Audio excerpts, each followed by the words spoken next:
அருமையான இந்த வார்த்தை உள்ளத்திலே மகா பெரிய அற்புதம் செய்யும்.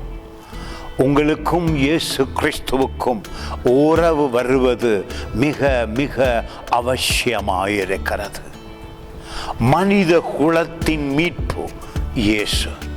ஆனாலும் இந்த நாளில் நீங்கள் மனிதர்களை குறித்தும் நினைத்து பாருங்கள். அவர்கள் தவறு செய்யும் பொழுது, அவர்கள் பிழை செய்யும் பொழுது, சில நேரங்களில் உங்கள் குடும்பத்திலே உங்கள் குடும்பம் தவறாக நடக்கும் பொழுது, வேலை ஸ்தலங்களிலே தவறுகள் நடக்கும் பொழுது மனித குலத்தையே வெறுத்து விடுவீர்கள். ஆனாலும் பாருங்கள், மனித ரூபத்தின் மகிமையை வெளிக்கொண்டு வரும்படியாக எங்களுடைய மீட்பர், எங்களுடைய இரட்சகர் இயேசு கிறிஸ்து பூமிக்கு வந்த ஒரு அதிசயம்தான் இந்த மாதம் நாம் தியானித்து நன்றி சொல்லிக் கொண்டிருக்கிறோம்.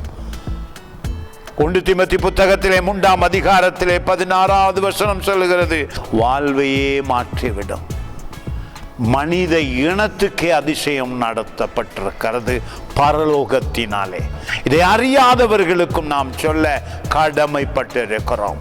இப்படியாய் சொல்லுகிறது, அன்றியும் தேவ பக்திக்குரிய ரகசியமானது யாவரும் ஒப்புக்கொள்ளுகிறபடியே மகா மேன்மையுள்ளது.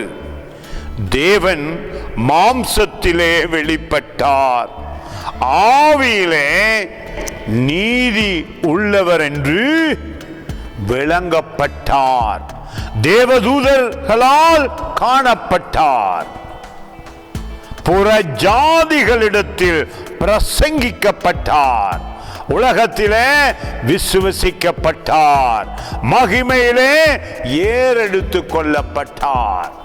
ஒவ்வொரு காரியமும் எதை சொல்லுகிறது?